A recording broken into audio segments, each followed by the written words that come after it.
Dear ویور السلام علیکم. Learning point YouTube channel پہ آپ کو خوش آمدید کہتا ہوں. آج ایک نئی ویڈیو کے ساتھ حاضر ہوں. ویڈیو شروع کرنے سے پہلے ایک گزارش ہے کہ پلیز اس چینل کو سبسکرائب کر لیں اور ویڈیو کو لائک کر کے کمنٹ میں اپنی قیمتی رائے سے ضرور آگاہ کریں تاکہ میں اپنے ورک کو بہتر بنا سکوں. سبسکرائب بٹن کے ساتھ بنے بیل آئیکن کے نشان کو دبانا مت بھولیے گا تاکہ ہر اپلوڈ ہونے والی نئی ویڈیو سب سے پہلے آپ تک پہنچ پائے. تو چلیے نئی ویڈیو شروع کرتے ہیں. عزیز طلباء طالبات السلام علیکم ورحمۃ اللہ وبرکاتہ. ہم پڑھ رہے ہیں مطالعہ پاکستان کا پہلا چیپٹر پاکستان کی نظریاتی اساس.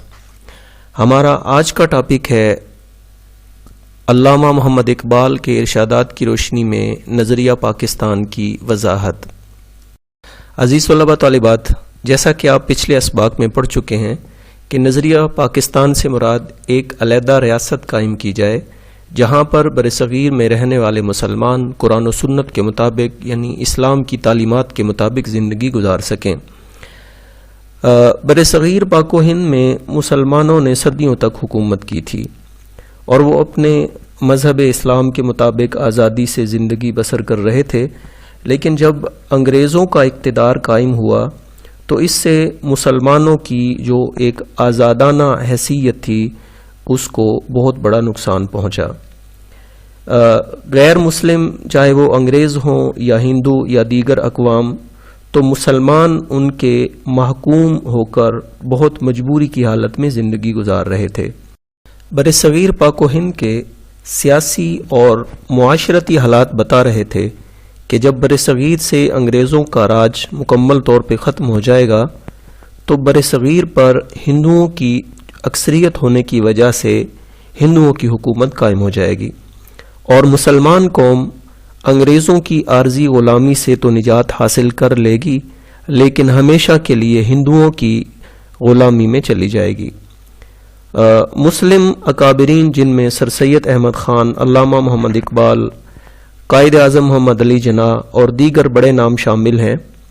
تو برصغیر کے مسلمانوں کے تحفظ، ان کی آزادی اور ان کی عزت و وقار کے لیے کوششیں کر رہے تھے. انہی اکابرین کی کوششوں سے برصغیر پاک و ہند کے رہنے والے مسلمانوں کے ذہنوں میں نظریہ پاکستان یعنی الگ ریاست کے قیام کی سوچ پیدا ہوئی. نظریہ پاکستان، تحریک پاکستان اور قیام پاکستان میں علامہ محمد اقبال کا کردار ناقابل فراموش ہے. علامہ محمد اقبال نے برصغیر میں رہنے والے مسلمانوں کو باقاعدہ طور پہ الگ ریاست کا تصور دیا. اسی وجہ سے آپ کو مصور پاکستان یا مفکر پاکستان کہا جاتا ہے. انہوں نے اپنی شاعری کے ذریعے برصغیر کے مسلمانوں کو خواب غفلت سے بیدار کیا اور اپنے حقوق حاصل کرنے کے لیے آواز اٹھانے کی سوچ دی. علامہ محمد اقبال شروع میں تو ہندو مسلم اتحاد کے حامی تھے، لیکن گزرتے وقت اور برصغیر کے حالات کو دیکھتے ہوئے علامہ محمد اقبال کو یہ فکر پیدا ہوئی کہ ہندو تنگ نظر قوم ہے اور ہر لحاظ سے متعصب رویہ کی حامل ہے، تو مسلمان اور ہندو کبھی بھی مل کر نہیں رہ سکتے ہیں. اس لیے علامہ محمد اقبال نے یہ سوچا کہ مسلمانوں کو الگ ملک کا مطالبہ کرنا چاہیے. قیام پاکستان کے حوالے سے فکر اقبال کیا تھی اور برصغیر میں رہنے والے مسلمانوں کے اندر آزادی کی تڑپ کیسے پیدا کی گئی، آئیے عزیز طلباء طالبات اس کے بارے میں تفصیل سے بات کرتے ہیں. 1930 میں الہ آباد میں مسلم لیگ کے سالانہ اجلاس میں خطبہ صدارت دیتے ہوئے علامہ محمد اقبال نے الگ ریاست کا مطالبہ کر دیا اور یہ کہا کہ مسلمان اس میں رہ کر اپنے مذہب اور تہذیب و تمدن کے مطابق زندگی گزار سکیں. علامہ محمد اقبال نے اپنے مشہور خطبہ الہ آباد میں فرمایا، مجھے ایسا نظر آتا ہے کہ اور نہیں تو شمال مغربی ہندوستان کے مسلمانوں کو بالآخر ایک اسلامی ریاست قائم کرنا پڑے گی. اگر ہم چاہتے ہیں کہ اس ملک میں اسلام بحیثیت تمدنی قوت زندہ رہے تو اس کے لیے ضروری ہے کہ مسلمان ایک مخصوص علاقے میں اپنی مرکزیت قائم کریں. میں صرف ہندوستان میں اسلام کی فلاح و بہبود کے خیال سے ایک منظم اسلامی ریاست کے قیام کا مطالبہ کر رہا ہوں.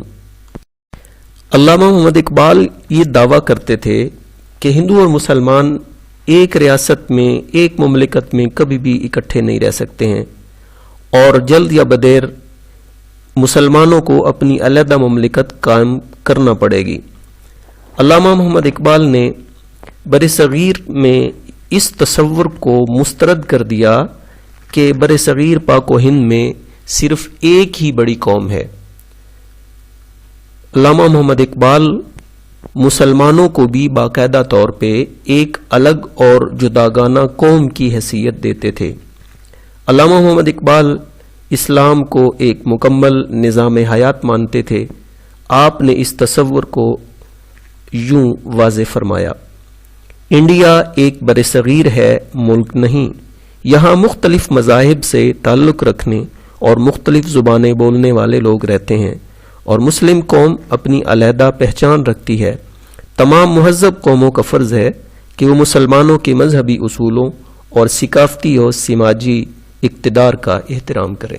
عزیز طلبہ طالبات، علامہ محمد اقبال تمام دنیا کے مسلمانوں کو ایک ملت یعنی ایک قوم تصور کرتے تھے۔ علامہ محمد اقبال نے مسلمانوں کو یہ درس دیا کہ مسلمانوں کی قوت اور ان کی طاقت کا انحصار بھی دین اسلام پر ہے۔ انہوں نے اپنی لازوال شاعری میں مسلم قوم کی بنیاد کے حوالے سے تصور کچھ اس طرح سے پیش کیا: اپنی ملت پر قیاس اقوام مغرب سے نہ کر، خاص ہے ترکیب میں قوم رسول ہاشمی، ان کی جمعیت کا ہے ملک و نسب پر انحصار، قوت مذہب سے مستحکم ہے جمعیت تیری۔ عزیز طلبہ طالبات، علامہ محمد اقبال نے برصغیر میں رہنے والے مسلمانوں کو یہ سوچ اور فکر دی کہ رنگ و نسل کی بنیاد پر جتنے بھی اختلافات ہیں ان اختلافات کو ختم کرنا چاہیے، کیونکہ دین اسلام کی تعلیمات میں سے ایک اہم تعلیم آپس میں پیار و محبت اور اتفاق اور اتحاد سے رہنا بھی ہے۔ مساوات اور رواداری اور برابری کی بنیاد پر ایک دوسرے کے ساتھ تعلقات رکھنے کی تعلیم بھی دین اسلام کی تعلیم کا ایک اہم جز ہے۔ علامہ محمد اقبال نے اس حوالے سے فرمایا: بتانے رنگ و بو کو توڑ کر ملت میں گم ہو جا، بتانے رنگ و بو کو توڑ کر ملت میں گم ہو جا، نہ تو رانی رہے باقی، نہ ایرانی نہ افغانی۔ علامہ محمد اقبال دنیا میں بسنے والے تمام مسلمانوں کو ایک قوم تصور کرتے تھے، اور مسلمانوں کو اسی حوالے سے یہ سبق دیتے تھے کہ مسلمانوں کو متحد ہو جانا چاہیے۔ دنیا کے جس کونے میں بھی رہنے والا مسلمان ہے وہ تمام مسلمانوں کے دکھ اور درد کا احساس کرے اور آپس میں اتفاق اور اتحاد سے رہیں۔ علامہ محمد اقبال نے تو یہاں تک فرما دیا: ایک ہو مسلم حرم کی پاسبانی کے لیے، نیل کے ساحل سے لے کر تا بخاک کاشغر۔ عزیز طلبہ طالبات، نظریہ پاکستان قیام پاکستان کے اغراض و مقاصد کے حوالے سے فکر اقبال کی ایک چھوٹی سی جھلک میں نے آپ کو دکھائی ہے۔ اس کے ساتھ ہی ہمارا آج کا سبق نظریہ پاکستان علامہ محمد اقبال کے ارشادات کی روشنی میں مکمل ہوا۔ مجھے امید ہے کہ آج کا سبق آپ نے اچھے طریقے سے ذہن نشین کر لیا ہوگا۔ ملتے ہیں اگلے سبق میں انشاءاللہ۔ السلام علیکم ورحمۃ اللہ وبرکاتہ۔